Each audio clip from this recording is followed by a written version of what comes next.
Dans ce paysage, aujourd'hui dominé par un sol aride et des morceaux de débris, s'étendait autrefois un jardin luxuriant et fleuri, des champs et des palmeraies.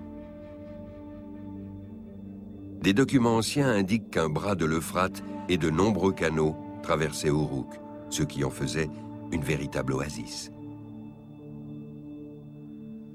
Un réseau de cours d'eau quadrillait effectivement Uruk. La métropole commerciale était parcourue de larges voies navigables et de petits canaux destinés à irriguer des jardins. Il y avait peut-être même un trafic fluvial à Uruk. D'autres sondages géologiques ont confirmé cette analyse et ont permis en outre d'expliquer la présence de ces étranges monticules. Il s'agit de sédiments qui se sont déposés au fond des canaux au fil des siècles.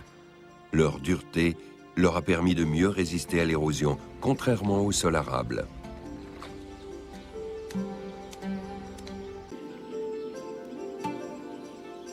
Savoir ainsi tirer profit de l'eau témoigne d'une grande ingéniosité et d'une prouesse révolutionnaire pour son époque.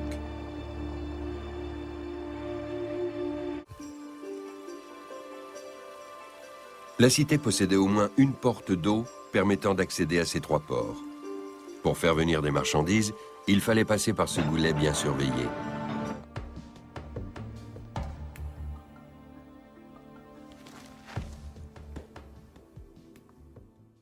Grâce aux photos satellites des reliefs irakiens, nous pouvons désormais reconstituer la carte de cette région du monde il y a 5000 ans.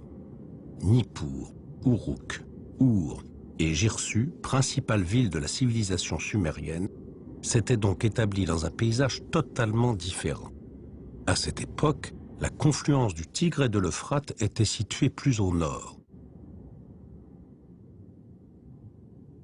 Sur cette tablette d'argile qui figure le plan de la ville de Nippur, on peut voir l'exact emplacement du temple et de l'enceinte qui protégeait la cité.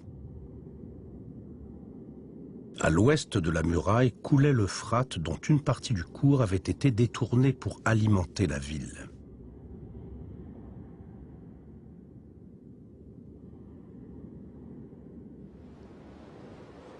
Les grandes villes étaient donc construites au bord de l'eau. Cette ville immense se situait au milieu de 4000 hectares de champs de céréales. Son port recevait les marchands venus du golfe Persique et exportait des denrées à plusieurs milliers de kilomètres de là vers la péninsule arabique. Toute l'activité de la cité se cristallisait autour du temple, lieu de prière dans lequel toutes les décisions politiques et économiques étaient prises.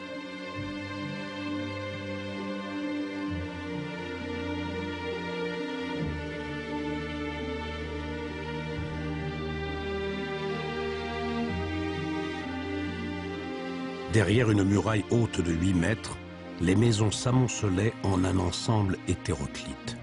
Dans les rues étroites et tortueuses, les égouts étaient inexistants.